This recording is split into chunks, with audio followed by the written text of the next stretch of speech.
Good evening to one and all. I welcome you all to our Ayurveda-IT Consortium against COVID-19 session. So, once again, on behalf of them, I welcome you all to this session. So, today we have a class on the topic Identifying the Casualties in COVID and Their Management by Dr. Rahul R Nair. So, sir will be joining with us very soon since he's having a technical issue due to heavy rains at his place. So before handing over the session to Dr. Rahul R Nair, let me introduce for you Dr. Naveen Chandran. So for the introductory session, I hand over this session to Dr. Naveen sir. Sir, please. Thank you. Thank you, Shruti. So, good evening, one and all. So today we have the fifth session, the scientific session. So Dr. Rahul will be delivering the session. So before that, we have some. Unfortunately, we had some in his place. There is some power issue. Now it is getting resolved. So he'll be joining us soon. The right now we had today we had a meeting of the coordinators in Delhi. We have launched the program in Bangalore, and it is very it's going on very successfully. We are so thankful to all people, all doctors, coordinators, especially our students who are coming forward. I must say, and on their own. I've been getting myself and Dr. Rahul also have been getting a lot of requests from different parts, not even from Bangalore or Mumbai or Delhi. We are getting requests from even from Kerala, from Jammu and Kashmir and different states, Gujarat. Students are coming forward with offer to volunteer themselves into this initiative. So that is quite an excitement for us. As we see right now, the situation of management of COVID-19 in India, if you have noticed the news today, the plasma transfer technique, which is used as a last resort for a patient of COVID-19 in critical stage, 2 days before, last Saturday, the director of ICMR and AIMS have declared that plasma transfer is not a scientific method to treat COVID-19. So, in a couple of days, complete all over India, they will be withdrawing that treatment also. So, unfortunately, this plasma transfer technique is also, in modern medicine, is also going to join the line of medicines or treatments, like starting from HCQ, ending with remdesivir. We have seen a lot of studies coming up from different parts of India, and even some scandals which prove that remdesivir is not a good medicine against COVID-19, which is not having any scientific basis. Still, our system of medicine, despite a lot of cases, a lot of experiences coming from different parts of India, our medicine, our medical system, Ayurveda, is being forced to take a backseat. While the country is on a war footing against COVID-19, still we are forced to take a backseat, which is very, very unfortunate. Sorry for that. Maybe I have an issue also regarding the connectivity. Hopefully we have Dr. Rahul. He has joined already. Dr. Rahul, are you with us? Yes, I'm with you. Okay, I'm not so. Yep. Once again, I welcome Dr. Rahul. So, Dr. Rahul, Thank you. I will say some more words to introduce. Dr. Rahul is a person, a well-known person from Kerala. He is very popular among our youth of Ayurveda. He represents one of the main organizations in Kerala, which is called Private Ayurveda College Teachers Organization. He is currently bearing the office as president of this organization. Not only that, Dr. Rahul is a well-known figure in many scientific circles, and he is a good organizer too, I must say. I'm so proud of being him with us to organize. First of all, he is the main organizer of this philanthropic mission, in which he also invited me to be a part, following all of you. So we must be very much proud and to be in a session with him. So I invite Dr. Rahul. Please, I'm handing over to Dr. Rahul. Please. Thank you. Thank you, Thank you, Dr. Dr. Naveen. Naveen. Let me first welcome all of you to this session. I thank each and everyone who have reached here to hear some experiences regarding the management.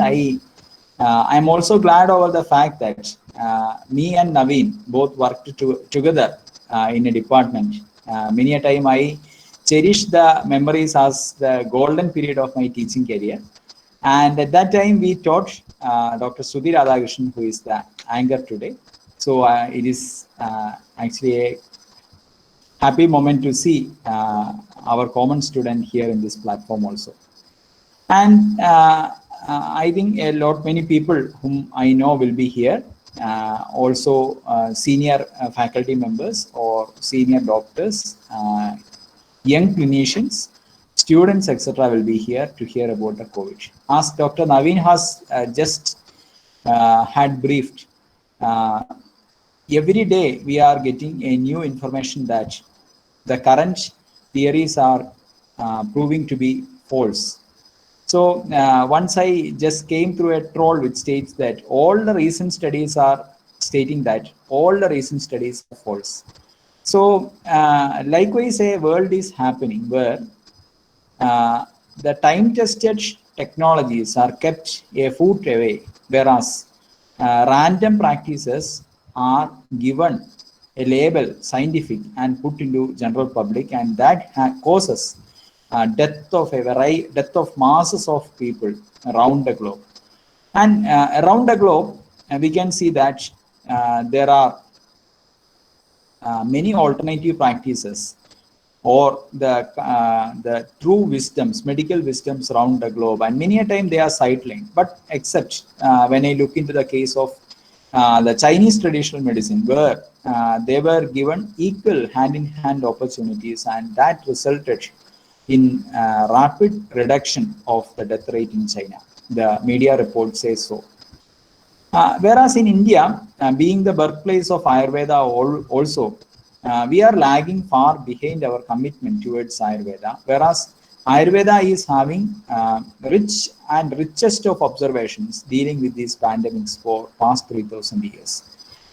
And moreover, when you see the Indian subcontinent and the division of knowledge of Ayurveda through the subcontinent from Jammu Kashmir to Kanyakumari, or from Porbandar in Gujarat to Sikkim, everywhere there is presence of Ayurveda, presence of traditional knowledge, the knowledge of communities who are battling different varieties of epidemics throughout these centuries. Unfortunately, all those knowledge practices are not at all taken to the forefront to save the lives of millions of people. And I can only sadly state that the Padma Shri Dr. K.K. Agarwal, who was a leading figure in educating the masses regarding the COVID-19 scenario, has passed away today because of COVID-19 only. And had he been treated by using Ayurvedic drugs, I may hope the situation is reversed. So this happens, but nobody is coming forefront for that. But this platform is trying to organize youngsters, young clinicians of Ayurveda, to come forward, take up the mission, become more learned, share the experiences, and thereby putting in perspective the theories which are sleeping in our textbooks to active clinical practice.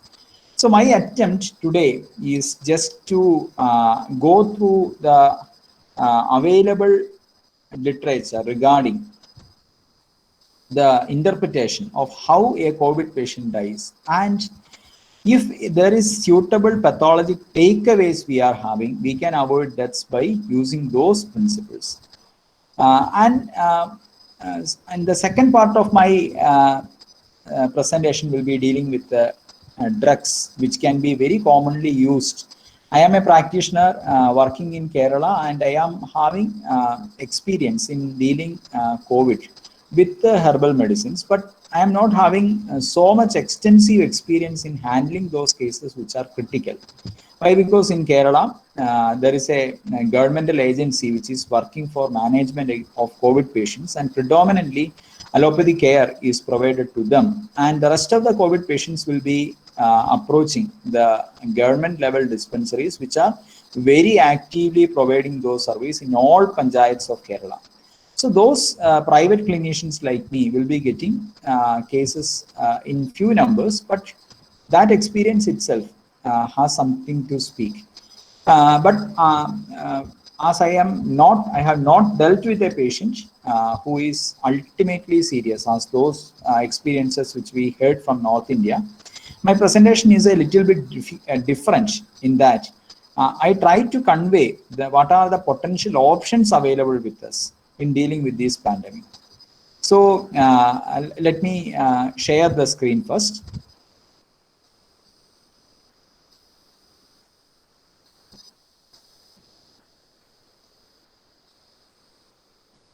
Hope I am visible. Yes, sir. Yeah. There is a problem with my laptop. Why? Because if I put it in slideshow mode, that will not move. So I will keep this as such. I think you can see. Here we have a new pandemic hitting us when in 2019, when I was taking a class of Jwara in my college. At that time, when after the class there came some WhatsApp report stating that an ophthalmologist from in 2020, sorry, an ophthalmologist called Li Wenhuang from Wuhan city has reported a new pandemic. And at the same time, I still remember the first case happened in India, and that too happened in Kerala from a student who returned back from China. And there started this episode of COVID-19 pandemic, and which wiped out millions from the globe. And previously, as we still remember, when we were taught Jwara Nidana and Jwara Chikitsa extensively, and as the years passed by, when we started teaching the students the Nidana and Chikitsa, many a time this extensive elaboration of Nidana and Chikitsa is always kept opposite to the fact that many of the fevers which we see are being suppressed by using paracetamol. Just a paracetamol tablet is required to reduce the fever. Or from our part, by providing a Vettumaran Guliga or Villadi Guliga or Chukundipelliadi Guliga or some Vyakradi Kashaya or the Simula Gadapriadi Kashaya was enough for the management of fevers. But I still remember the time period when I was an internee, when we were coming back from our hospital and was relaxing in the hostel. Then came an order from the principal that everyone should be get ready to migrate to several districts of Kerala for management of chikungunya. And the very next day, we were posted at the different parts of Kerala, and we were in face-to-face management of that episode, chikungunya. And when we returned back to campus, then we understood that, yes, what we learned in classrooms was extensively useful for its management. So there happened a change in mindset in Kerala once we started managing regular types of fevers which were affecting Kerala after the period of 2008. That came as chikungunya, then came dengue fever episodes, then so many different types of fevers came, and finally when Nipah came, and thereafter now we got this COVID-19 too. So all these pandemics that brought Jwara Chikitsa and Jwara Nidana into the perspective. And every time as an Ayurvedist, I remember the slogan, Tatat Lakshana Samashtidaya Bodhidavya Abhyandara Vigridi Parambara Paramakudo Roga. So we are not going to treat a fever, we are not going to treat a cough, we are not going to treat a breathlessness, we are not going to treat loss of smell and taste. They are all symptoms.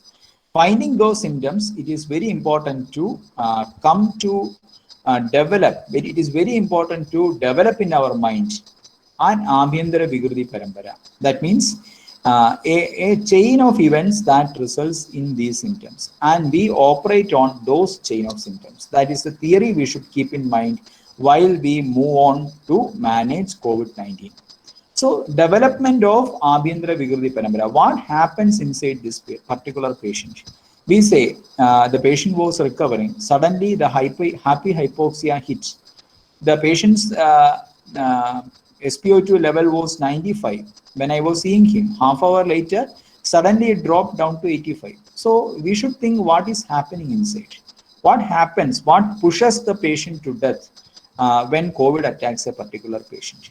So development of such pathological workstations wherein we can target our drugs safely so that we can recover the patient back from symptoms. So it is very important, because there are a lot of young clinicians here. Many a time we will be telling them, for fever you give this drug, for loss of smell you do this. Likewise, we all advise, still when you deal with the patient, it is very important to take into consideration the factors which operate on the patient's body, how this pathology is developing. Secondly, the very important fact is consideration of Rogi Belam.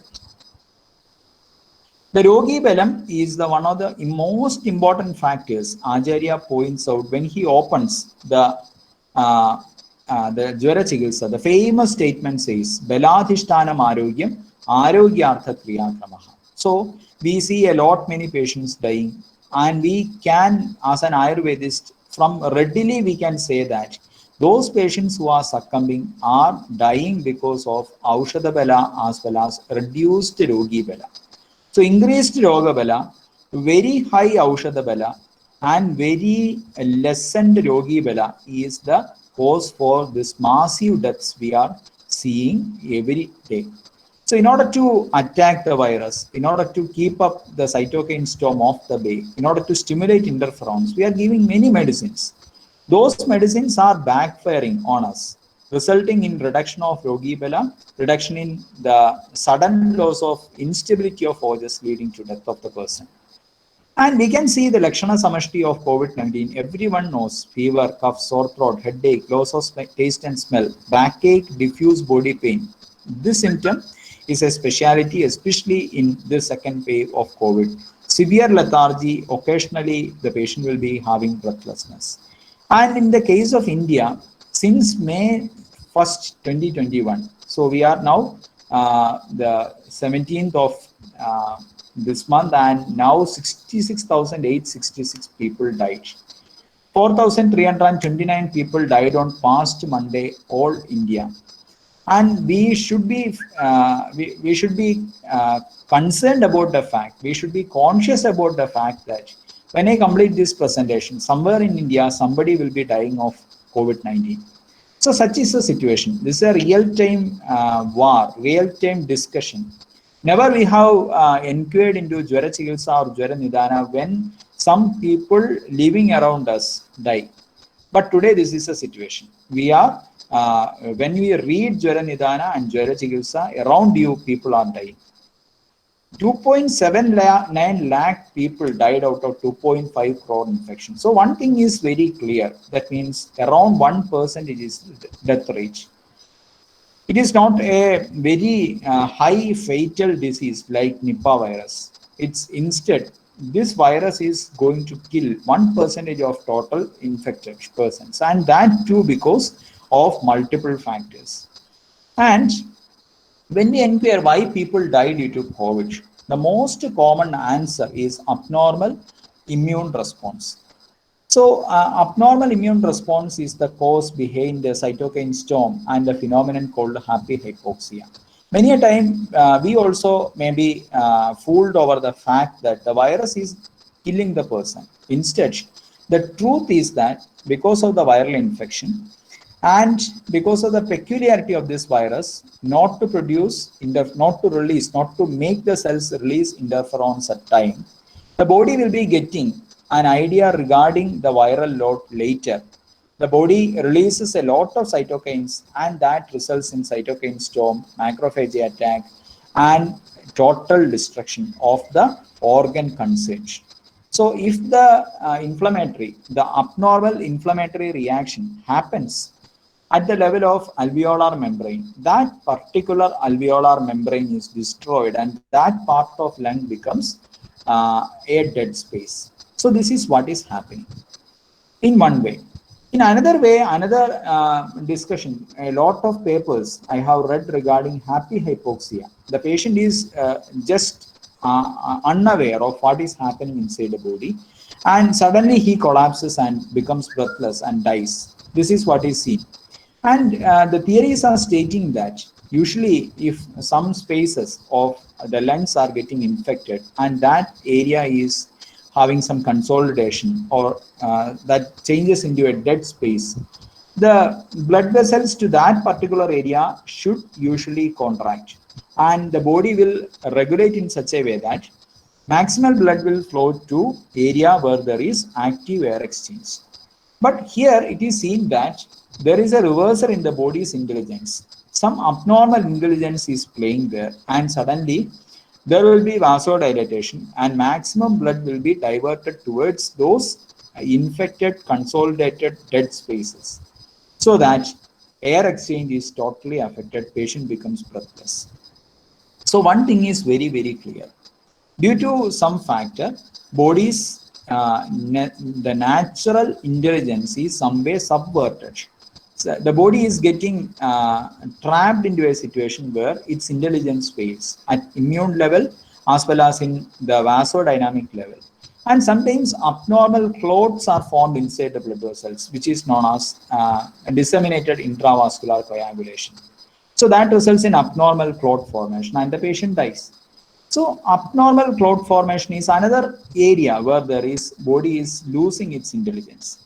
So all these point to the fact that the natural governance system, the natural defense system, natural system which responds to the viral load in our body is getting somehow undermined.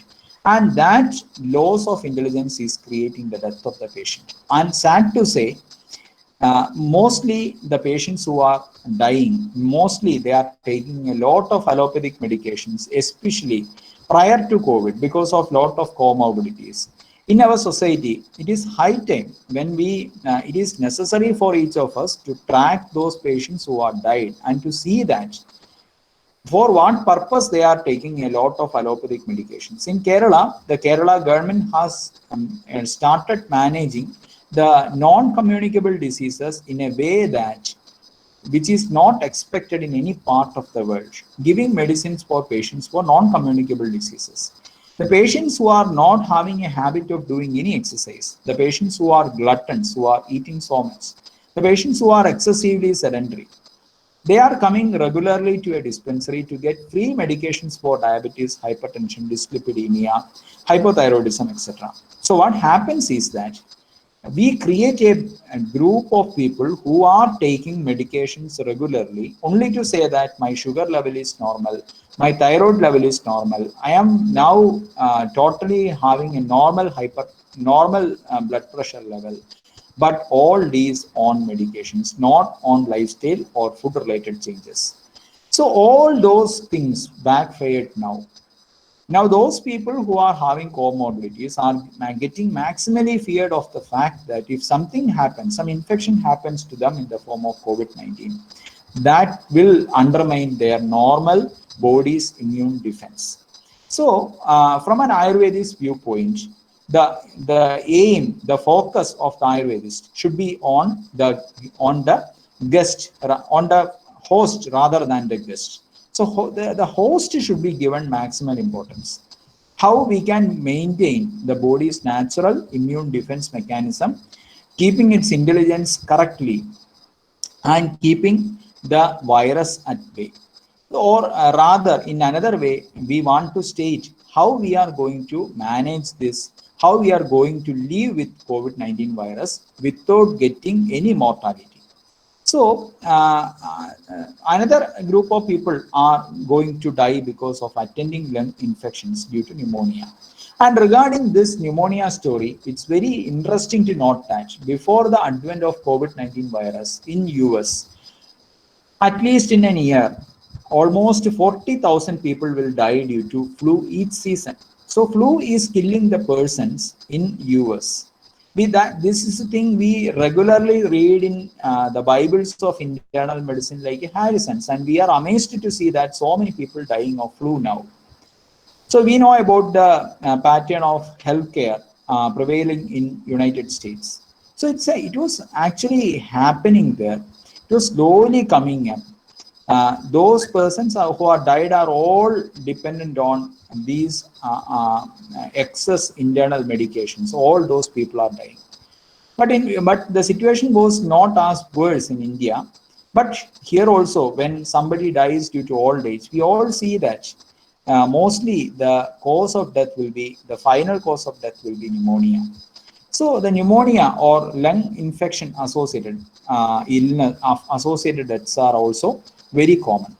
And the risk factors we hear, that is age of the patient, the attending comorbidities of the patient. Especially in Kerala, we have chronic kidney disease patients who are succumbing most to this illness.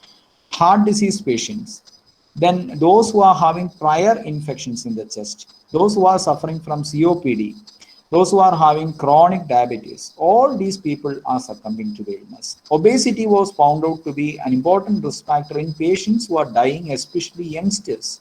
It's a very noticeable point. The central obesity, abnormal excessive fat in the central area is causing the death. So these are the main identified comorbidities which push a person to be more risky in the wake of COVID-19.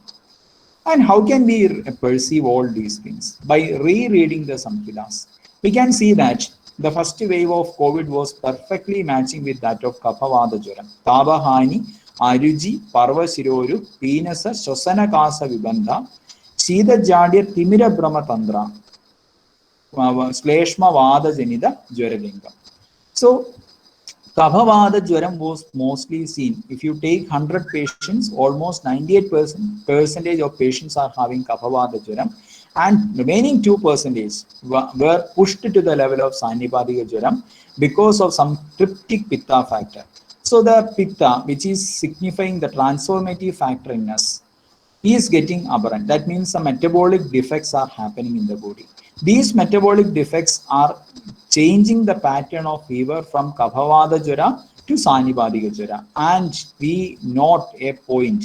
In the Sanipadika Jwara, Vapada says that if Sanipadika Jwara is becoming fatal, it is known as Hridaujas. Hridaujas means one who is having the capacity to capture the ojas away. So this transformation from Kaphavada Jwara, which is an indolent Jwara, which is not going to kill anyone, into Sanipadika Jwara is the transformation point which we should be always aware of. And Sanipadika Dosha Dushti is a class of fatal Jwara. The process of Syandana and Shoshana is happening at Dhadu level. We all remember in our classes, we have learned about Dhadu Bhagam and Dosha Bhagam happening in Sanipadika Jwara. We say Dhadu Bhagam is the destruction of Dhadu, and Dosha Bhagam is the proper destruction of Amam, and the Dosha is freed of Amam.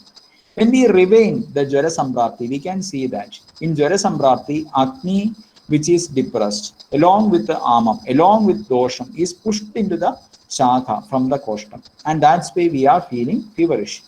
So this Agni, which is already depressed, will try to bring about Pajana of the attending dosha.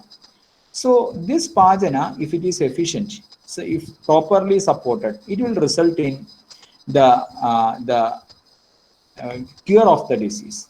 But when the body try to attain the Pajana of dosha, but it couldn't do the Pajana of dosha, instead the dhadu on which the ama and dosha resides is getting pajita. What will happen? This is known as dhadu pagam. It results in organ damage. See, consider the case of alveolar damage happening. When you read Sanivadiya Juram, Acharya says there are two different Sanivadiya Juram. In addition, it is known as Dahadi and Sidadi Jura. And Sidadi Jura, there is a line stating that Sidado Tatra Pittena Kaphe Sindhida Shoshite. So Sindhanam and Shoshanam. This is one of the most important contribution of Acharya Vakpada for explaining the pathogenesis of different diseases. We were using this principle to explain the fibrosis which is happening in the lungs, cirrhosis which is happening in the liver, and very many other diseases are being explained by using this principle. Now the COVID-induced injury can also be explained by the same. So we say Dhatu Bhagam is happening. Dhatu Bhagam happening in the air exchanging alveolar membrane. And how this happens? And this shows this. We have got Jvaroshma, which is Pitta. We say it is normally Vada Kapha, but when there is some factor which causes abnormal Pitta, this because of this Ushna of Pitta, Kapha will become Sendida. That means inflammation setting. Some inflammatory process, always when Pitta and Kapha join together, some inflammatory process will start. So when inflammatory process starts, what happens? Vada will be accompanying this inflammatory process, and gradually Vada will cause us the Shoshana of Sindhida Kapha. So Kapha becomes Shoshida, that causes fibrosis. So then the air exchanging alveolar membrane will be destroyed by this process of Sindhanam and Shoshanam, and we say when the destruction happens, we say Dhatu Bhagam is happening. And as the organs are made up of dhatu, when dhatu is getting destroyed, the organs or the membranes of organs will be destroyed. The same is happening for kidney patients, I think, but the site of activity mostly will be in the nephrons. And when we say about the aberrant immune response, we say that it is a loss of body's intelligence. There is failure of Rogi Balam of the patient. The Rogi Balam cannot raise sufficient Vyadhi Namatvam to ward off the illness. The Pitta axis vitiation along with the attending Vada.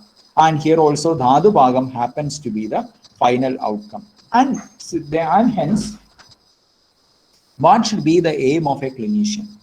The aim of a clinician is to execute Dosha Bhaga smoothly and to prevent Dhatu Bhagam at any cost. So our aim, the entire aim of Jvara Chikitsa is to maintain Dosha Bhaga and prevent Dhatu Bhaga. Now I invite your attention to the first lecture which was conducted by Dr. Piyush Juneja, and he was telling a very important point that those patients who are dying are those patients who use paracetamol to reduce the fever. So that is what is happening. When fever sets in, when temperature sets in, we think that temperature is the problem, fever is the problem. We will try to reduce the fever by giving paracetamol. So what will happen? The patient's body, which is raising an alarm to all the immune cells that something is happening in the body, that alarm is not working. We are not allowing the alarm to work. So it is very amazing to see that many of the most advanced textbooks of Western medicine is not supporting the use of paracetamol for fevers. They say that you shall allow the body to raise the temperature till it becomes fatal. That means you can wait up to 103 or 104 for a healthy patient. For a small child, it may be 100 or 101 degree, but for a healthy patient, you can wait it till 103 or 104. But for Ayurveda, one of the most important complaints somebody tells about Ayurveda is that we cannot reduce temperature. I will say we are not intended to reduce the temperature. Let the temperature climb up, and if it goes high to the higher level, we have got our own technologies like putting talam on the vertex to reduce the temperature for a period. So we are only trying to allow the proper dosha bhagam to happen. If Joroshma is artificially subsided, how the dosha bhaga will happen? And the second point is also being stressed by Dr. Piyush in his lecture that prevent dhatu bhagam at any cost, he pointed out a very important fact that you have to use a Swarna Yukta Yoga along with a Rasaushadhi from the first day onwards. The use of this Swarna Yukta Yoga is to prevent dhatu bhaga. And the third step is to restore the optimum status of dhatu. Nowadays, it is a practice to declare a patient RT-PCR negative that he is COVID negative, he is fever negative, he is free, he is healthy likewise. But what is the actual situation? A patient who is recovering from COVID, many patients are stating that they are having severe lethargy. They cannot do anything. They cannot eat a spoonful of rice. They cannot have any taste or smell. They cannot walk just 500 meters or 250 meters. They are panting, breathless. So when you refer into the Jwara Mukti Lakshana, we can see that Vigada Jwara Lakshana, we can see that Deho Leku Vyabhagada Klama Moha Tabaha. One who is free of klamam, moham, tabam, and prakriti yogi manaha, one who is having the proper restoration of the mental features, then only one is declared as free of jwaram by Ayurveda. So when we say post-COVID or post-COVID-19, we should also think that as per our criteria, the patient has not been totally relieved of jwaram. So restoration of optimum status of the functioning dhadus is another important point which we need to take care of. So the medications can be planned like this. In Kerala, we use Shadangam a lot. For all the students, I am telling this slogan, Khana Jandana Shindyambu, Parpado Shira Sadhidam, Shidam Tebyo Hidam Toyam, Pajanam Trijurabaham. The word Tebyo, usually it is a question of exam. What do you mean by the term Tebyo? For those people, Shadangam has to be advised. For those people in Jwara Chikilsa, it is wonderfully mentioned that Ushnamevam Gunatvebi Yunjatna Eganda Pittalai Vishamadyothide Grishme Kshatakshine Asra Pittini. So for those people who are having Pitta features, Pitta predominant features, for those people to prevent Dhatu Pagam, you have to use the Shadangam Kashayam. So all these drugs, when you refer, you just type the scientific name in the Google and type immunomodulatory properties, you will get a rush of papers proving that each of the drug is a wonderful immunomodulator. So the intelligence of the body, previously I have stated that the cytokine storm or happy hypoxia is the result of loss of intelligence. And now we have got a yoga which have got potential immunomodulatory action. Now there is a term which is circulating in WhatsApp, immunoboosting. I will say it is not immunoboosting. What we do is immunomodulation. We maintain the normal intelligence of the immune system of the body. For that, these medications are very, very helpful. I will tell another interesting fact. We see that we humans have been in the earth compared to viruses for a very short period. And the plants, who are the initial colonizers of the land, who are in fight with viruses first.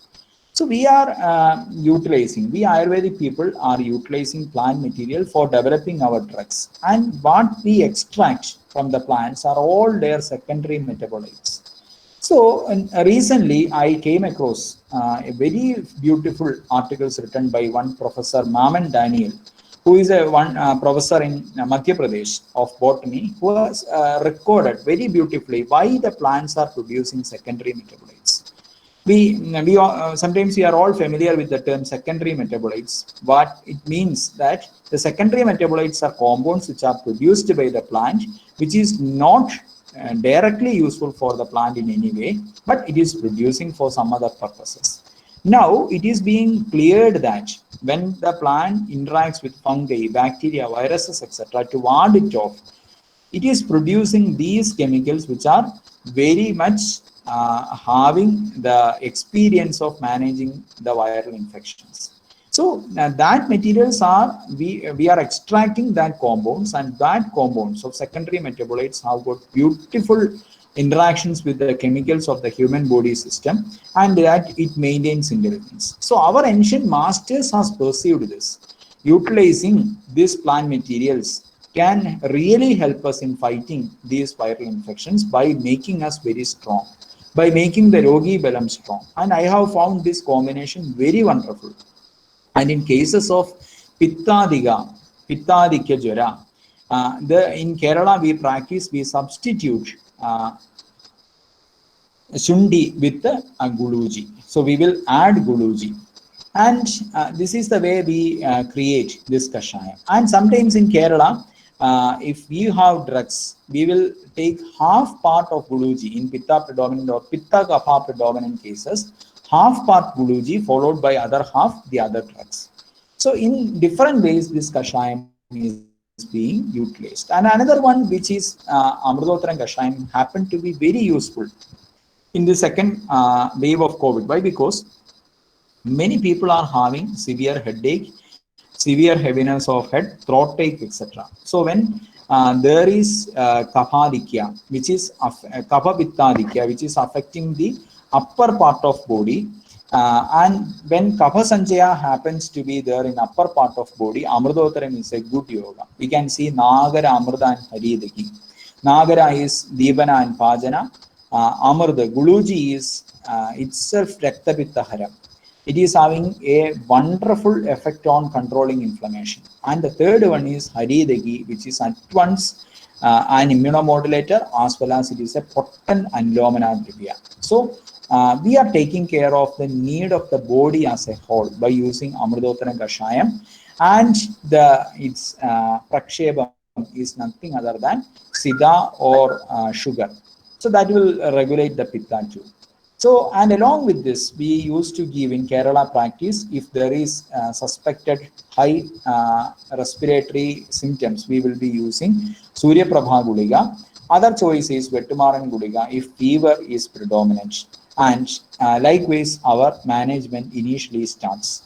Then if there is more respiratory predominance, there we have got stepwise different types of Kashaya yogas like Dasamula Gadatrayadi. Dasamula Gadatrayadi Kashayam, its importance is that it protects the Mahamarma, that is Hridaya. Hridaya, if we translate into a modern parlance, we should use the term cardiorespiratory apparatus. So Dasamulam is having a affinity towards the Hridaya Marma. So it is a protector. And added to Dasamulam is Kadutrayam, which is Pajanam and Devanam. And then we have added drug called Vrisha into it. Adalodagam or Vrisha is also, Adathoda Vasika is also in it. And Adathoda Vasika is a wonderful Raktapittahara Aushadhi. So this combination, if you we generally use it as Panajalam. We will create fine powder. In Kerala, it is there is availability of fine powders of this Kashayam, and we take 2 teaspoons of this Kashayam added with 8 glasses of water, boil it for 10 minutes, then strain it and keep it there and ask the patient to drink it throughout the day and don't drink any other water. So this will have a very positive effect on the chest infection or for protecting the respiratory mucosa or the alveolar mucosa. It will create the inflammatory process to pass on without harming the alveolar membrane. Then we have got very specific Vyakhyadi Kashayam, which is a modification of Vyakhyadi Kashayam, which is a parent drug of Amrutotharam Kashayam. We have Nagara Amrita Haridagi as Amrutotharam Kashayam. Here we have Vyakri Sundi Amrutakwada. Vyakri is having very potent affinity towards the chest, the cardiorespiratory apparatus. So this Vyakhyadi Kashayam is a very wonderful drug. Its Prakshebam is Pippali Churnam, and that too works as increasing the bioavailability of the drug. It increases the access of the drug to the site needed. So all these are present in the Vyakhyadi Kashayam. So if you suspect a mild fever, the patient is going into pneumonia, he is having chest congestion, the patient says that some cough is being produced, and many a time the cough is having yellow discoloration. This combination of Vyakhyadi is very, very useful for them. And even when the patient is getting better from the infection, and the patient says that the wheezing, when you auscultate the patient, you have got no wheezing at all, but some coarse crepitations are heard, and if the patient still feels panting or breathlessness, and also if the patient is having very dry cough, etc., We can assume that this infection has created some damage there in the chest, and we can support the patient with Ela Kanadi Kashayam. Elagana, Maduga Nagarga, the Vasha. All the drugs are predominantly having a some sort of Pittahara Sathava, but it is Pajana in nature. And the Praksheba Churnam is very important. There are four drugs which are mentioned as Praksheba, that is Laksha, Siddha, Madhugam, and Jiragam. That is now available from Vaidiratnam Aushadashala as Lakshadi Churnam. If it is added, this Kashayam works wonderfully when the acute stage is crossed out. And the next Kashayam is Bela Jiragadi Kashayam. J is missing there. Bela Jiragadi Kashayam. It is very important in patients who presents with Abana Vada Pradilomyam. The Bela Jiragadi is powerful to create Abana Vada Pradilomyam. At the same time, it contains Bela.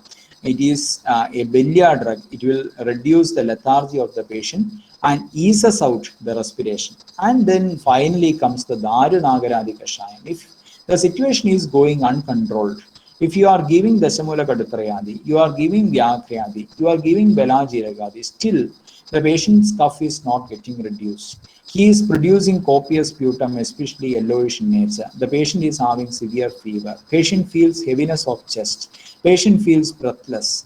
Then your option is Daru Nagaradi. I think the Daru Nagaradi is not available. You have to prepare this drug. I may just mentioned to make you aware about such a combination in Sahasra Yoga, and it states that the indication is nothing. It is states that Mrityu Kalpam Jaram Jayet.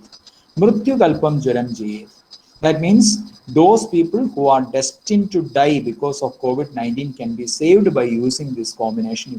If any one of you can prepare this combination, this is very best. I have used in many cases of pneumonia and I have also heard the experiences of some senior doctors who have used this, treated even the childhood pneumonia and rescued the patient. So this is a wonderful Daru Nagaradi Kashayam. And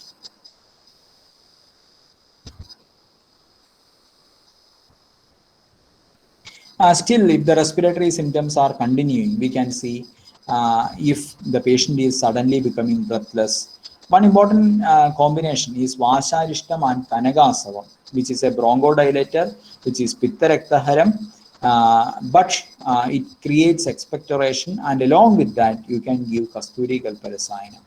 And also, we have got a practice of mixing Rasasinduram with the Shankavasmam and giving in such cases.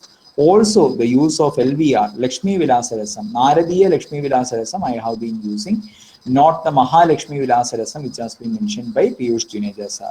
Also, I used to advise chest fermentation. When the patient says he is breathless, he is having some sort of heaviness in the chest, you give chest fermentation on the anterior and posterior aspect of the chest by using hot water bag. That is also very good in relieving such symptoms. Also, the patient may expectorate.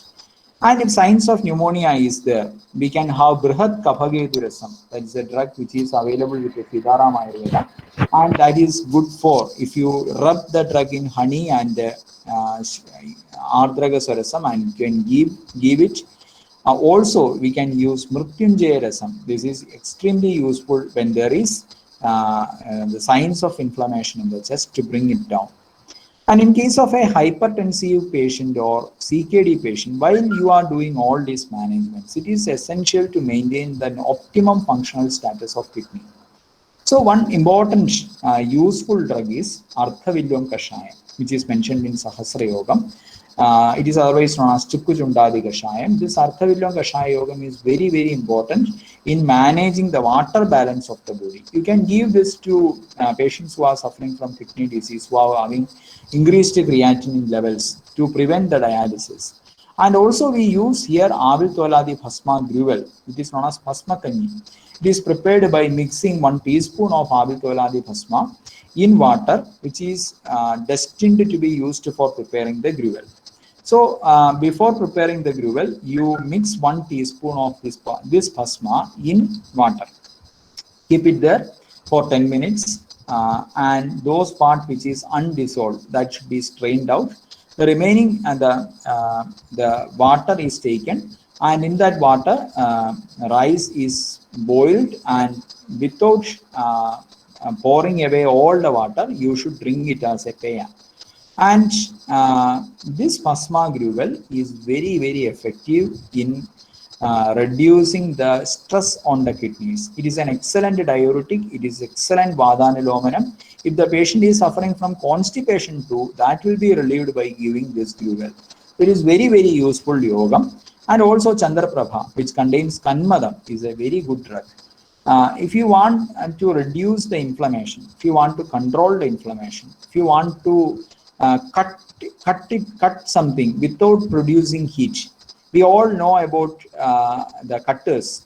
When you cut something, heat is generated. If you want to cut away something without producing heat, the best drug is Kanmadam, because Kanmadam is chedi in property. Kaphachedanam is one of the important function of Kanmadam, but it is not Pitta Pragopam. That is one of the very important property of Kanmadam that is present in Chandraprabha along with other drugs, and that makes it very suitable for patients who are having chronic kidney disease with COVID-19. So along with other management, you have to give this. So Arthavilam Kashayam in Kerala, we practice it as a Panajalam too. Throughout the day, patient is asked to drink that. And in case of severe lethargy, one important, and some patients tells there is no appetite at all. There is loss of total taste and smell. They don't want to eat anything. In such a condition, we use one yogam from Jwaram, Naja Peyam Sujaram Shundi Daniga Pittalim. That is a drug which is very wonderful drug. That means Laja Peya. That is, I think it is puffed rice, Laja. Laja Peya. With this peya is prepared along with the Sundi, Dhanigam and Pippali. It can be given multiple times for the patient. Usually we use this preparation in palliative care in terminal stage cases, and I have also employed the same in many COVID-19 patients who are having loss of appetite and severe lethargy. They are suddenly picked up. And the another attraction is that this combination can be used in case of vomiting too. It will reduce the number of vomiting. It will give nourishment to the patient. If you can mix sugar to this in the case of vomiting, that will reduce the vomiting tendency too. Also, you can have Siddha Magardhajam with the Ashwagandha Arishtam. Also, the use of Arogya Vartini Vadi, once the acute phase is crossed, if the patient feels severely lethargic, Arogya Vartini Vadi can be used along with this. If the patient is having Adhisayam, which is another feature which is seen in the second wave of COVID, we can have Viglwadi Guliga, everyone knows. Another thing is better not avoid Kudajarishtam. Instead, we can have Pajana, Devana, Grahi Swabhava Drivya like Musta, because fever is there. Mustarishtam and Amrdarishtam can be given copiously till there is a reduction in the number of Vegas in Adhisara. Also, if the patient is having sufficient acne, you can give Kaidaryadi Kashaya in the form of Panajala that can or Kala Shagadi, that is Kala Shaga, Vijaya and Mahaushadi. Kala Shaga is known as Karivepur. I don't know the English name of that. Kala Shagam, which is curry leaves. Yes, it is curry leaves. Curry leaves. Vijaya is Haridagi and Mahaushadam is Nagara.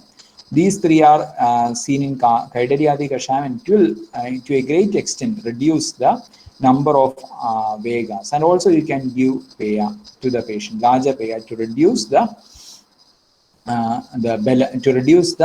weakness of the patient. And we should remember that in the management of Jwara, even the hot water is very important. Acharya says, Lina Pitta Anila Sweda, Sagaran Mutra Nilomana, Nidra Jati Aruji Haram, Prana Nam Avalangana. This is the indication of hot water. In hot water. So you can medicate that hot water when you ask the patient to drink Dasamola Gadatrayadi. One observation is that patient will boil the Dasamola Gadatrayadi in water, keep it there, it will become cold, and again it will become severely cold, and patient take this. Instead, ask the patient to boil it, strain it, keep it in the flask, drink many times. So whenever you substitute water to a COVID-19 patient, always it should be warm. You may think, is this a very important thing? But you can see that nowadays the patients are lacking the basic knowledge to be followed when one is having fever. I am having many experiences. Now the new generation patients who are totally into the WhatsApp universities to gather information are having least knowledge regarding the basic facts. When you ask them about cytokine storm, they will tell a great many facts. There may be more knowledgeable than us. But when you ask what type of water you need to drink at the time of COVID-19 infection, they will not be knowing that. So instead, you should advise them warm water only be drunk at the time of infection. Yesterday, I got a post-COVID patient who was telling us that I cannot even take one bolus of rice inside. It comes severely in the reverse direction in the form of nausea. Also, he is having some sort of heartburn, sore belching, loss of appetite, nothing, severe lethargy. So he learned from WhatsApp University and his friends that he has become severely lethargic. Now it is the time to build up the body. So somebody was stating that he need to take chicken soup. Somebody is advised to give him beef curry, and he is going one step ahead. He purchased pork and he prepared pork and taken that, and after that he is having severe stomach upset. And I asked him what was the medicine he was taking during COVID-19 period. And he said that for total 14 days, he took an antibiotic as well as pantoprazole. So when a patient is taking antibiotic, all the friendly flora in the gut disappears. And after that, what happens? When you start taking even the mild food, the body is not ready to absorb it. In that stage, he is taking guru, heavy mamsa preparations. So basic minimum knowledge regarding our diet, our lifestyle, which should be maintained during an infection period, is lacking. But everybody knows about Covaxin, Covishield, and Sputnik. This is the most upsetting situation today. So that's why many of the coordinators we now meet. My request is that when you call and ask the patient whether you got medicine, don't satisfy with that. Ask the patient to drink warm water. Ask the patient to keep away from all cold food items. Ask the patient to avoid refrigerator for some days. Ask the patient to take some gruel. Ask the patient to have some steam daily. So all these are basic things which were household knowledge previously, has now totally disappeared. Ask the patient to take light food. Ask the patient to take dinner early in the night. By 7 p.m., please take the dinner. You advise the patient. Don't keep it postponed till 10 p.m. You just pay for the coordinator's information. You just ask the patient whether you are late for dinner. The patient will say, no, I am not late for dinner. I am early in dinner. Then ask the next question, when you are taking your dinner. Then the patient says by 10:30, 11.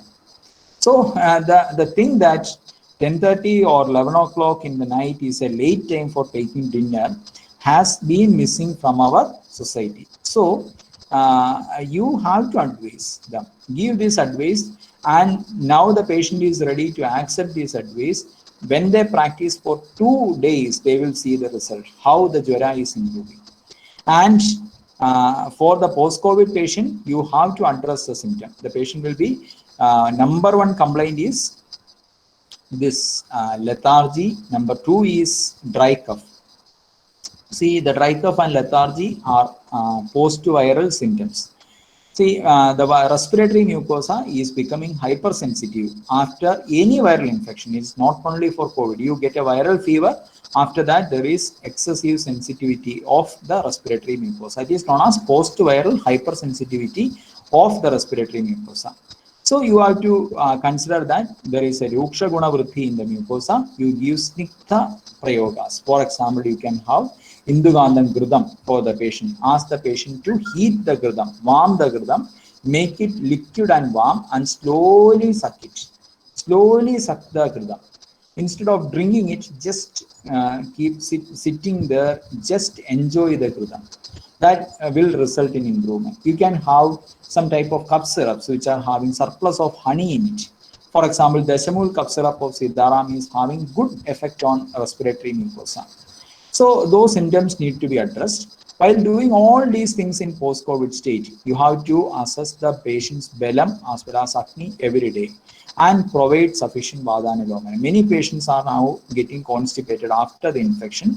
Give them Trifala or Brihat Trifala for proper Vadanilomana. And then another important problem is abdominal bloating and distension. For that, Nayobhayam Kashayam, Bela Jiraga Nagaram, it is Nayobhayam, and Dhanandaram Guliga is very good. And to bring back the optimal status or functioning of dhadus, the best thing is to have Agastya Rasayanam. The goodness of Agastya Rasayanam lies in the fact that it directly works on Rasadhadu. We see that when ama happens in Rasadhadu, if it lies Leena in Rasadhadu, it will percolate into other dhadus. So to prevent the further percolation of these amam into other dhadus, resulting in various other problems in the patient. For example, if you allow it to percolate, what will happen is patient after 3 months will come and say that I am having severe diffuse body pain. This is the percolation of amam from Rasadhadu to other dhadus. So to avoid that, the best thing is to utilize the Rasayana drugs like Agastya Rasayanam, or if the patient was having Pitta predominance, if the patient was showing some sort of Pitta predominant signs, Sanipadika signs, it is best to go for Chavanaprasam after recovery. Cough syrups if needed, and there are two combinations, Yoshadi Vadagam. If still the patient is telling that cough is productive, it is coming out, it is best, and somebody who is having recurrent sneezings in the morning, it is good to give Yoshadi Vadagam because it is specifically meant for the upper areas of the body. And Talisadi Vadagam is very, very important in the cases where you can manage a lot of symptoms together. The patient is telling dry cough, the patient is telling loss of appetite, the patient is telling lethargy. For all these purposes, patient is telling abdominal bloating or distension. For all these purposes, you can take Talisabatradi Vadagam Mukur Muku. So multiple complaints, single drug. That should be our motto. And always remember to support the patient's belam. Stop Hadubhagam at any cost. If you are finding that the patient is going to the Hadubhagam, for that, those Rasaushadis which are mentioned in the first class, like Jayamangala Rasam, or Kasa Chindamani Rasam, or Brihat Kasturi Bhairava Rasam, Mrutyunjaya Rasam, Hemagarpa Potali Rasam, all these need to be used to arrest the Hadubhagam and to promote Doshabhagam. You have to support Dosha Bhaga always and provide suitable dietary and other advices even after COVID. So this much about my presentation. It was just prepared in a haste in between all these things. So I have tried to incorporate maximum possible experiences which I got to you. And I invite the senior doctors who are present in this session to complete my presentation if something I have left behind. And I once again thank to Dr. Naveen, all the audiences over here to have a very patient listening for my this humble lecture. Thank you once again.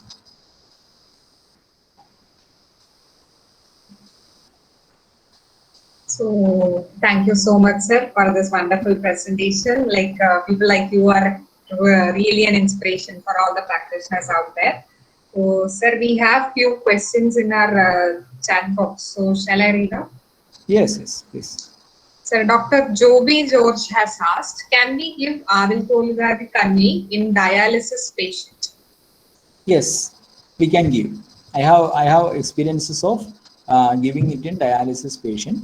It is good for them. Don't fear that it is a basmam. It can increase the kidney load. It is working. But provide other drugs also. That means Arthavidam Kashayam. And now I will tell about another drug which is much awaited in Kerala. That is Sarvado Bhadravadi. Sarvado Bhadravadi is mentioned in the Vrikka Roga Adhyaya of Vaishyaji Ratnavali. My gentle advice to all the young clinicians is to read the new textbooks like Vaishyaji Ratnavali, Yoga Ratnagaram, etc. for such wonderful yogas. What those clinicians who have written such textbook have done is that they have carved out new diseases and have given specific advices. And one such text, another text is Basavarajiam. The Basavarajiam contains excellent preparations and also those diseases which are not available in any classics. We need to read it, and its order is like that. He mentions one particular disease and for one specific yoga. Likewise, for the dialysis patients, I think those who have started dialysis, we can bring them back by proper application of Arthavillam Kashayam, Aviltvaladi Basmam, then Sarvado Bhadravadi, etc. Okay. Yes. Next is there is a question regarding severe dry cough in diabetic and non-diabetic. Yes, that is a very, very important question. Why? Because when we are ready to fight the dry cough and taking the pen and writing the prescription, then the patient will say that I am heavily diabetic. So all the options are in close. In such a condition, it's better to go for some sugar-free cough syrup as well as the Grida. Grida is a good option. Why? Because there is Rukshada inside the koshtam. So you can give Snigdhada. And as I have told, some Grida like if it is a Vada Paitiga condition, you can go for Vidaryadi Grida if proper appetite is there. And if you are very doubtful regarding appetite, or else the patient is showing still some Leena Dosha Avastha, but he is having some amount of appetite to take Grida, you can have Indu Gandham Grida. And that will be a good practice to do. And also there is another Gridam called Rasna Dashamulam Gridam, which is mentioned in Kasa Chikitsa, that is also having good results in such condition. Is there any particular talam to reduce the temperature? Yes. In Kerala, we use the usual talam, Rasna Jambira talam or Rasnadi Churnam in Panikurka Swarasam. Sudhi, do you know, or Naveen, Dr. Naveen, do you know the English of that? No, I don't remember. It's called Ajagandha in Hindi. Ashwagandha. Ajagandha. Ajagandha. I don't know exactly. It is known as Panikurka for us. It is a velvet-like leafy plant, and it is crushed its Swarasa use. But if you are not getting that Nimbus, sir, it's like a Mexican mint or something, or yes. Coleus aromaticus. Yeah, Coleus aromaticus, exactly. Jambira Swarasa itself is sufficient, Rasna Jambira. We will be getting good reduction. Also, we can, if it is severe Paitiga, you can go for Kachuradi Churnam for Tala. So the method is you take the Churnam, mix it with the Swarasam, place it over a candle and concentrate it. Then apply it on the vertex and keep it there. I still remember my internship days in Kottakkal Ayurveda College, where I was having a luck to be in night duty with my teacher Prakash Mangalasiri sir, late Prakash Mangalasiri sir. And one night we are having a Pakshagadam patient. Heavy rain was there, and he started having temperature, and his temperature was about 101, 102, etc. And sir was managing that by using this talam. And I still remember every 1 hour, sir will come and check what is the position. I was sitting beside the bedside, placing the talam and reducing the temperature. So I am very confident that talam can reduce the temperature. I have a doubt with respect to one sentence in 11th slide. So what is that sentence?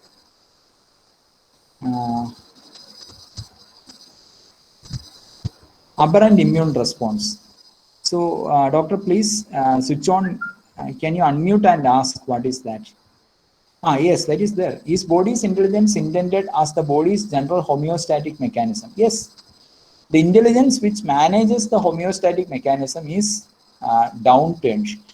This I have read in a scientific journal that, see, think of a situation where some infection happening in the chest, creating destruction in some part, and the body is naturally diverting the blood supply from that area to other areas. It usually happens in pneumonia, they say.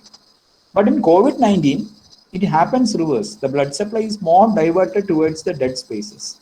So that's why the patient succumbs. So this is the same thing happening in immune system also. So what creates it exactly we don't know. Sir, if the SpO2 level is going down during our Ayurvedic medication, what should be the cutoff after which we should refer the patient? I am not having such experiences, but Dr. Piyush Juneja and I think Dr. Jyoti, who will be participating us in coming days, they were managing even the cases having 85. Recently, the All India Institute of Medical Sciences Director, Dr. Randeep Guleria, was speaking about rushing the patient if the SpO2 is going below 94.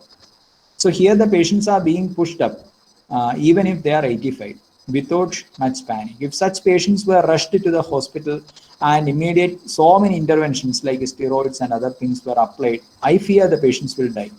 But in Ayurveda, we are getting good results. We will be having, Dr. Sanjay, we will be having options to inquire about that. We will give you a final reply. Dr. Divya Singh is asking what can be given in post-COVID high D-dimer values.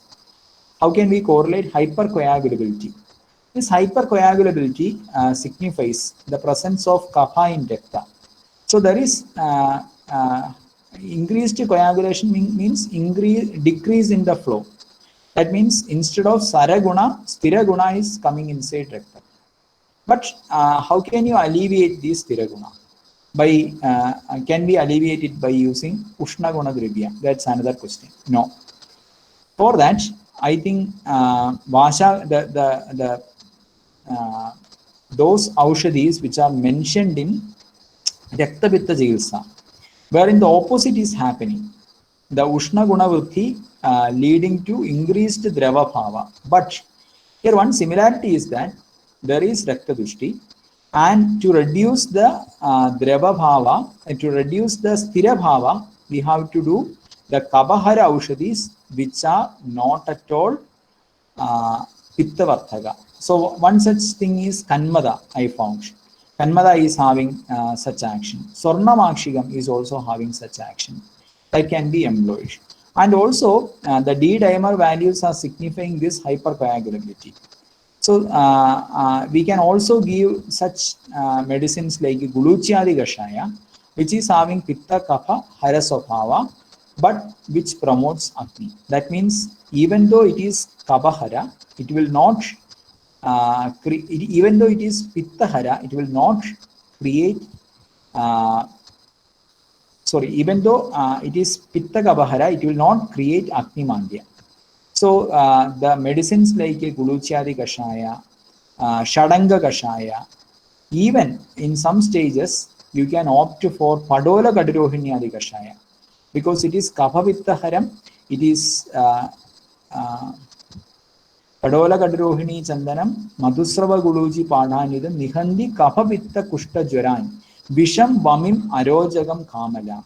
So it's a yoga which is having influence on Visham, Vamim, Arojagam, Kamala, all these things.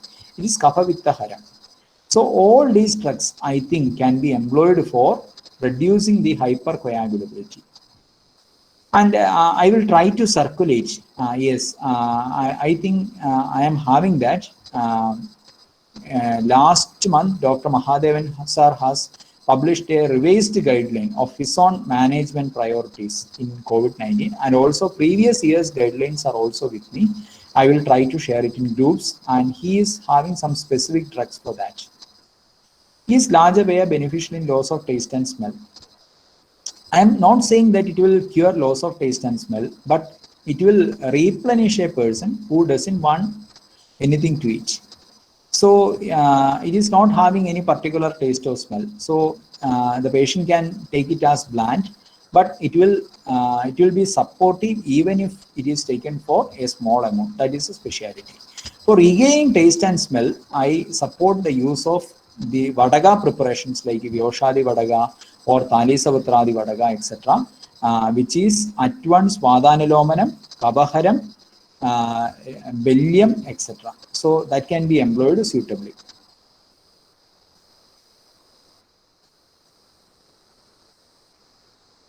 So I think the questions are over here. Yes, sir. Almost. Yeah. Sir, we have one more question. What should be the dose of Grida you mentioned? For dry cough, I think it is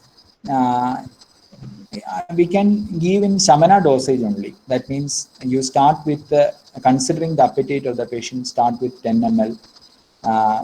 Take it slowly, ask the patient to take it very slowly and warm. Then wait till, ask him to drink some warm water. Wait till he gets the appetite. Then only he should take the food. It can either be done at the bedtime or at the early morning or whenever. And if the appetite is stable, the patient can take it whenever he is having this dry cough. When it comes, he can warm 1 teaspoon of Gridam and then take it. That will be effective. And in between, Dr. Radhika is having a question which we missed about Ama Pachimana Pakka Avastha specific practical treatment. I am having no such experiences like Amavastha of COVID, Pachimana of COVID, Pakka Avastha of COVID. So I cannot differentiate and prescribe. I can differentiate Ama Pachimana and Pakka Avastha, but I cannot specifically say which should be used at what time. So I am having no experiences like that. Sir, also somebody has asked, like, will you be able to share the percentage? Yes, sure. Dr. Naveen will be recording this and we will be sharing this. Is it, Dr. Naveen? Yes, sir. Yes. Yeah. Okay. Sir, one more question by Dheeraj Kumar. Sir, what about Trijadaka Vadi for loss of taste and Tilataila Nasya for loss of smell? I am having no experiences regarding Trijadaka Vadi till I think you have got some experiences like this. And also Tilataila Nasya will be wonderful. It's a good option. Continue drinking of Vasa water for long duration is that it doesn't cause any adverse effect to body because anything which is Adi causes Vigrdi also. Pitta is having Ruksha Guna doesn't cause increase of, yes, surely that may happen. But we are using this Panajala mostly in the acute phases and later we will switch on to, see for 2 or 3 days we will be giving Dasamula Kadatrayam. And after that the patient will be feeling severe Rukshada. The Kapha Bhava has decreased, Ama has gone, then we will be supplementing with the Drakshadi Pana, Drakshadi Kashaya, Fanda Kashayam, which is mentioned in Ashtanga Hridaya. That is made as a Panajalam. It is Vada Pittaharam and Bilyam. So in that way, we try to overcome the problem.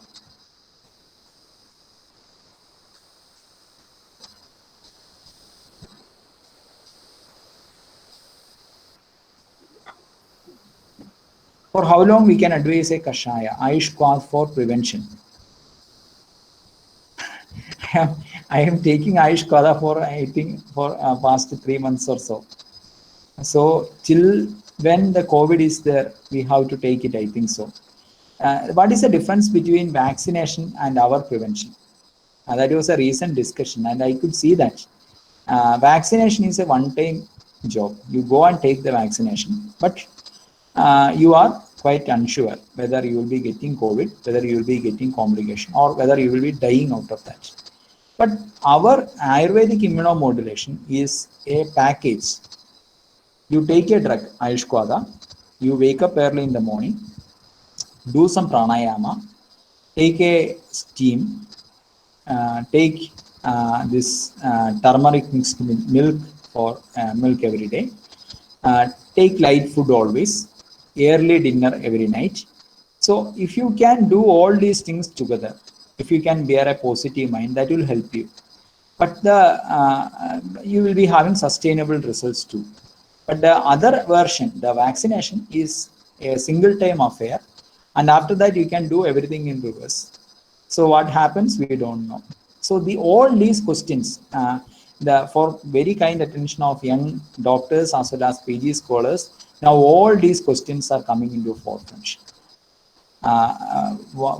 All these questions, like whether vaccination uh, is a substitute for Ayurvedic immunomodulation, or Ayurvedic immunomodulation is a substitute for vaccination, or both can act as adjuvants.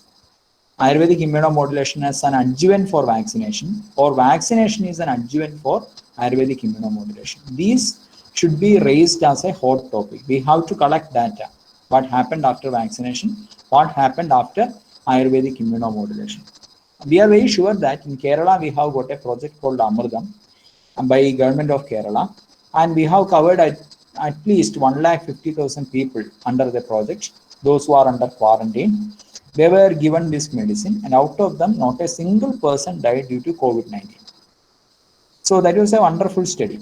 So there is, and also the Delhi police study, which I heard recently, that when the COVID-19 cases were increasing fourfold or eightfold in Delhi during the first wave, when those Delhi police officers who were having immunomodulatory support by Ayurvedic team, their case was coming down by almost fourfold. So that these all point towards the utility, and I think the community is also perceiving the benefits.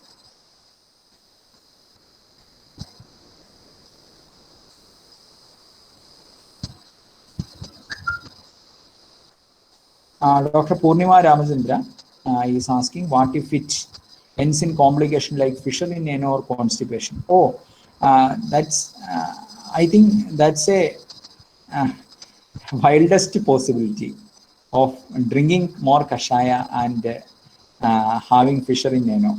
Having fissure in ano mostly will be happening due to some other bad practices like reduced intake of water, totally sedentary lifestyle, etc. And Agnimandium is a wonderful reason for fissure in ano or constipation. So, doctor is saying that she had seen such cases in OPD, but maybe the other factors is the culprit. Kashaya happened to be a confounding factor. Now, can some Gridam can be advised side by side, but Gridam cannot be advised in the early stage of Jwara. Here Kashaya Panam, we are advising it in the acute phase only. Later we can supplement, we can change. When the acute phase is passed, we can give patients with Krida. I have mentioned this Dasamula Kadatrayam Panajalam or Vyakhyadi Panajalam in the acute phase, that is Sama Avastha only. When it transforms to further stages, we can substitute it as Drakshadi, or we can substitute with the Dutta Yogas too. But I am in doubt whether fissure in ano is caused due to Kashaya Panam. Maybe some other reasons are there in the site.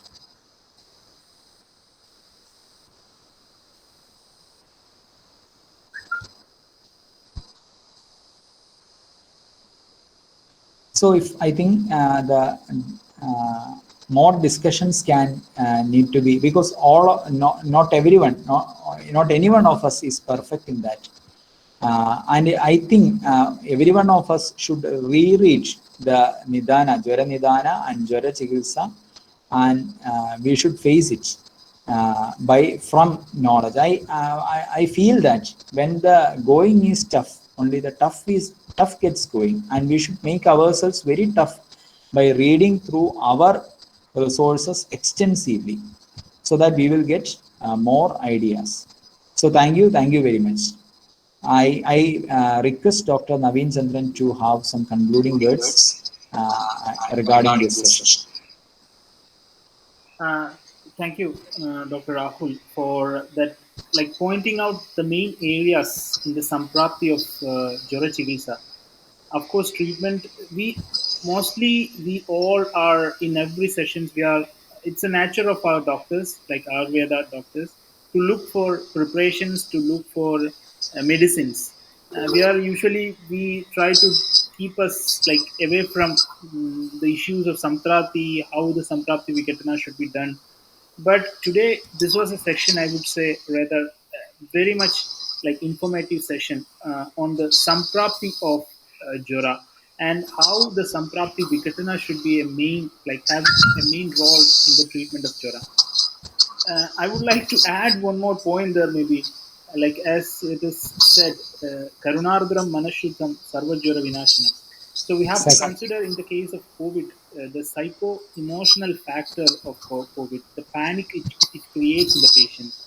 So being like doctors, being coordinators, being team of prescribed, being team of Ayurveda-IT consortium against COVID-19, we have to support the patient to make them like come out of the panic. And even today, I have read an article in the newspaper, in local newspaper in Malayalam, which is very popular. They have a big article like creating more and more panic in the patient. They have been describing the situation in Delhi, experience of one patient like that. I'm not against that, but still, if you are putting these newses every day in the newspaper and in mass media, you are seeing like you are creating more and more panic. So in that case, we have to support the patient. That support is not getting from any side actually. I would like to add a couple of experiences which I could hear from some of our eminent practitioners in Kerala. For example, Dr. Vasudev Namburi sir, who is maybe you might be knowing him. He's one of the senior physicians in Kerala, from Kerala. He was the principal of Government Ayurveda College, Trivandrum, and one of the popular physicians from Kerala. He had like shared one experience of post-COVID management in which there occurs fibrosis of lung. As you know, after pneumonia, the inflammatory stage sets in. After that, the stage of fibrosis sets in. So in that case, we usually suggest to do treatments which, after Jora, we have to do some santarpana for removing the vata dosha. So he was explaining a case in which he gave Indukantam Kritam in small doses for 5 days. For example, he was giving 50 grams of Indukantam Kritam for 5 days. Then one day Vedana and one day Vilejana with Avipati Churna. And the next day he advised the patient to take uh, Agastya Rasayana uh, during the night without taking dinner. Along with that, drink goat's milk, which is Ajak Shira, which is best Shira against Chausa, Kasa, Raptapita, and Shaya. So he was telling that after taking that medicine, patient was feeling much better and it could reduce the structural deformity of the lungs. So one more example I could hear from Kerala was that uh, for low SpO2 level, sublingual application of Rasa Sindura and Panchakola Churna. Panchakola Churna 5 gram with Rasa Sindura 150 milligram. Mix it together, applied sublingually, like pinch, like frequently, like muku muku. It could help to increase the SpO2 level of patient and could help the patient to come out of oxygen cylinder, use of oxygen cylinders.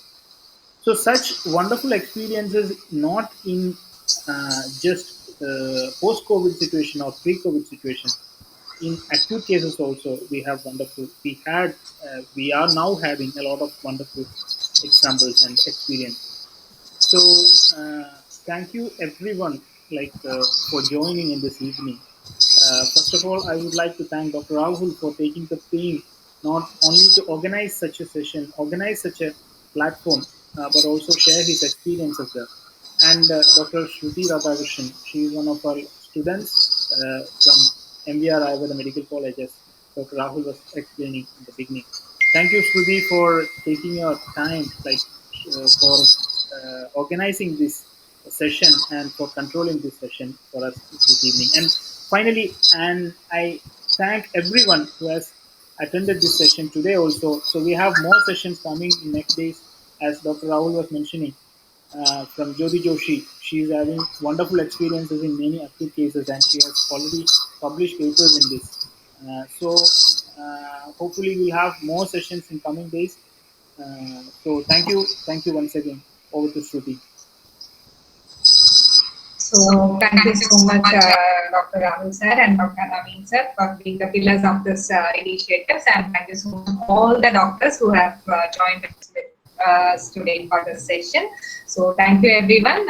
Hoping to meet you all tomorrow or in our upcoming sessions. So thank you everyone. Thank you so much.